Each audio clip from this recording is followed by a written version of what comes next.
Hey everyone, it's Samantha Jamerson, and today I'm going to give you the name and some tips and advice based off the book that really saved me after I had my son. I know we get a lot of advice when we're pregnant. You need to do this, you need to do that, or read this book, read that book. But I'm going to share with you guys a book that really helped me. I tell everyone about it, so I figured I'd tell all of you. So if you are interested, please keep watching. Baby, yeah, now I get it. You got heads turning, and you don't even try.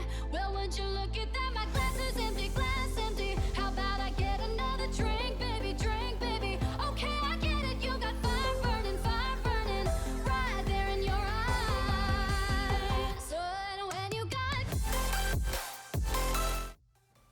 So first, let me say that I am not being paid by this company. The book is called Moms on Call.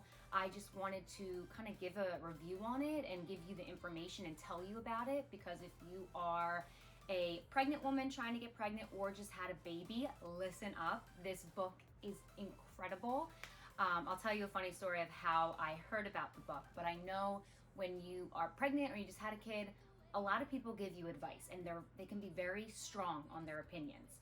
So first, let me say that there are other books out there. I'm sure there are. I know there are.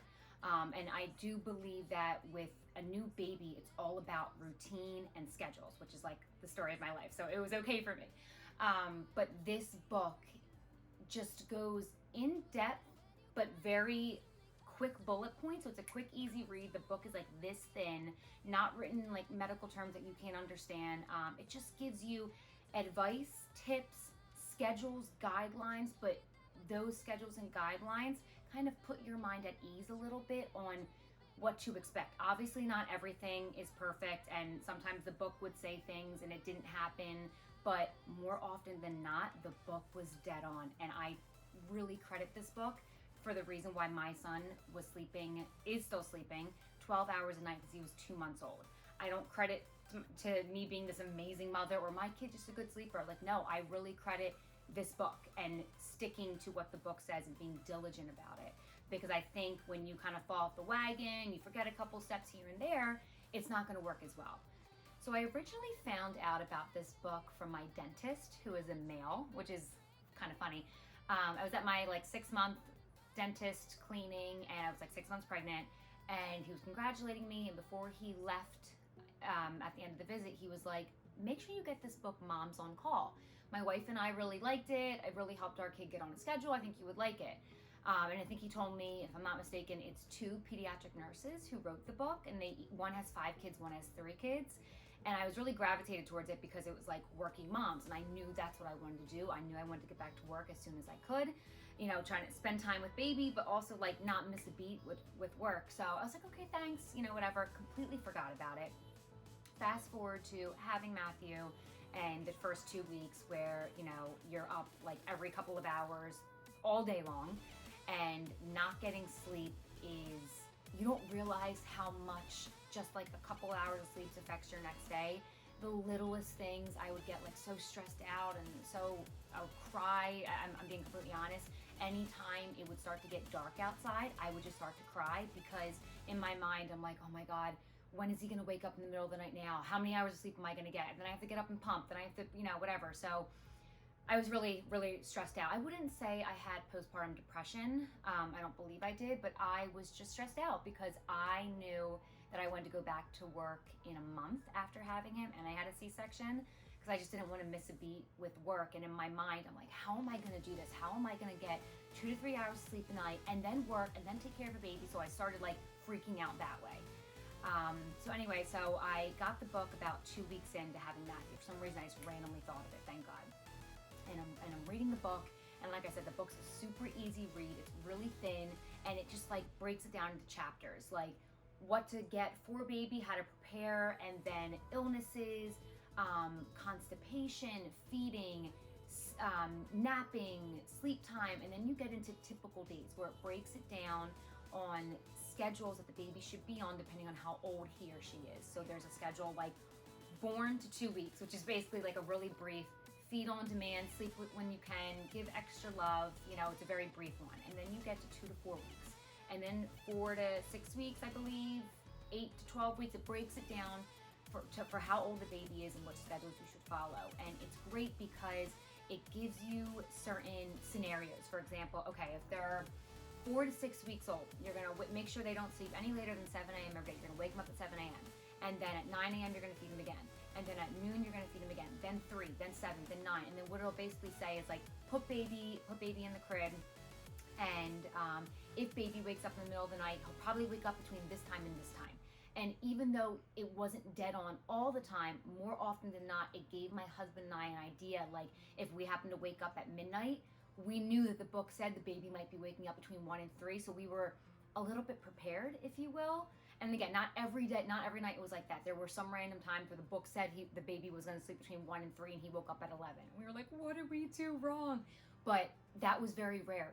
The book was really dead on as to when the baby would wake up in the middle of the night. And if the baby woke up in the middle of the night and started crying, a lot of people asked me, you know, what do you do? Do you run and get the baby? Do you wait a little bit? And I had that question too, like how long is too long to let the baby cry? What if the baby needs diaper change, needs to eat? Like, how do you know? And basically what the book does is it gives you like certain things to be mindful of when the baby wakes up. So, okay, baby wakes up in the middle of the night. Let the baby cry continuously for 5 minutes. I know it's hard. Trust me, I get it. But they're fine. They're in the crib. They're safe. They're in a safe home. It's okay to let them cry. So we let the baby cry for a little bit. Then if the baby cried continuously, which is the key word, sometimes the baby would cry from, you know, like a minute to a minute and a half and then stop. Then 10 minutes later, cry for a minute, then stop. You don't get up. You don't touch the baby then. The baby has to cry continuously for 5 minutes. If that happens, you go into the crib, you go into the nursery, you shush the baby, you check to make sure they're swaddled correctly, because remember, if they're under 3 months old, they have to be swaddled. You give a pacifier, shush, shush, shush, step out. Let's say an hour later, or even 20 minutes later, the baby starts crying again. Give it another 5 minutes. Continuously is key. Then go back in. I think you shush, rub the belly, check the swaddle, give passy. If the baby cries continuously for 5 consecutive minutes, 3 5 consecutive minutes. So 5 minutes, 5 minutes, and 5 minutes. Then you can go in and feed. And it was nice because there were some times where, yeah, we did have to feed. And there were some times where maybe his arm just came out of the swaddle or he just woke up and he was being a little fussy. So it gave you just something to be like, okay, I can wait 5 minutes. The book said I can wait 5 minutes. It just gave you peace of mind, because when you have a new baby, you don't know what you're doing. You know, I'm in medicine. I didn't know what I was doing. So it was nice to have someone say, it's okay, wait 5 minutes. So that made my husband and I feel really good. And then in terms of feeding, it was really nice. Again, it broke down the amount of ounces you should be trying to feed your baby per their age. Now, again, this is not a hardcore, you have to do this many ounces. It's just a guideline. So for example, I think born to 2 weeks, maybe you filled up to 2 ounces, then you up to 4 ounces, and 6, and you kept moving up. And it would say feeding should take no longer than 45 minutes for 0 to 2 weeks, something like that. And then when they get older, feeding should take no longer than 25 minutes. You want to make sure you burp just a little bit into the bottle, and then at the end, you don't want to spend a lot of time burping. You want to make sure you do tummy time. You want to make sure you bathe at this time. And it's all about keeping a routine, keeping a schedule, because they will adapt. And then the book will also say, okay, it might take 3 to 4 days for baby to get used to the schedule. Like, be prepared. He or she might be really fussy for those 3 or 4 days that you're changing the schedule up. It tells you when to introduce baby foods. They recommend starting baby foods as early as 4 months old, which we did, and Matthew did great with it. Because remember, the fuller they get during the day, the longer they'll sleep at night. I had, my mom was telling me that she told one of her friends that, like, I wake the baby up when he was younger every 3 hours to eat. He can't sleep more than 2 hours during the day at a time. And of course, everyone likes to give their opinions. And she was like, you never wake a baby up. Tell Sammy to stop doing that, blah, blah, blah. But what the book says is basically, if they don't sleep too much during the day and you're making sure they're getting all the food and nutrients during the day, then they'll sleep longer at night. The book never recommends waking them up at night. I would never do that. But the book made sense. And you know what? People will give their opinions, and you just got to say, okay, thanks, whatever. Sometimes it's helpful. Sometimes in the back of your mind, you're like, nope, I'm not doing that. Something else that it recommends, which my husband and I never did before, was putting a sound machine in their room, which makes sense because if you think about it, if they're napping during the day or they're sleeping at night, and let's say like they're napping during the day, but you're like at a park or you're hanging out with friends or you're at a winery or it's nighttime and you have like people downstairs, if they're used to sounds, they won't wake up if they hear a sound in the middle of the night or if they're napping. So the sound machine like puts them in like this deeper sleep. And it's so funny because we got one for Matthew, and I think in the beginning we had him, so the book recommends them going right to crib, that not even sleeping in your room. I think we originally had him in the bassinet in our room for like 2 days, and then we moved him right to the nursery. But we had the sound machine in our room, and my husband and I started getting really good nights of sleep with the sound machine. So not only does Matthew have his own sound machine, but we do as well. So these are the books. Look how thin. There is 0 to 6 months. That's 6 months to 15 months. Oh, wow. I thought that was to a year. Okay, so I'm wrong. And then toddler book. So I'm just going to flip through briefly, see about the authors. I think they're both nurses. Look, 5, mom of 5. Like, what? Okay. So let me go to the table of contents. So briefly, I'll just go through the table of contents. So section 1 is the basics, like general shopping list, baby shower list, bathing, skincare, like basically things to get before baby is here. Common illnesses, like fever, eye drainage, common colds, cough. Section 3, feeding, general feeding, breastfeeding, weaning, formula, spitting up. Spitting up was a huge one. I told you guys about Matthew. And then section 4, sleep. Oh my God, memorize this. Sleep principles from 2 weeks to 3 months, 3 to 6 months. Typical days. This is what I was talking about in terms of the schedules. So 2 to 4 weeks, 4 to 8 weeks, 6 to 8, 8 to 16 weeks, 4 to 6 months, and then other like safety stuff. An example schedule. So for example, 4 to 8 weeks, breast or bottle feeding should take no longer than 30 minutes start to finish. The bottle contains 4 to 6 ounces of breast milk or formula unless otherwise noted. So you begin between 6 and 7 a.m. 9 a.m. you feed again. 9:30 feeding is over. Next 30 minutes is playtime. 10 a.m. nap as close to 2 hours as possible. They never want the baby sleeping more than 2 hours at a time until they're older, I believe. Noon you feed. 12:30 feeding is over. Then it's playtime. 1 nap. 3 feed. 4 p.m. nap. 5:30 is their supper.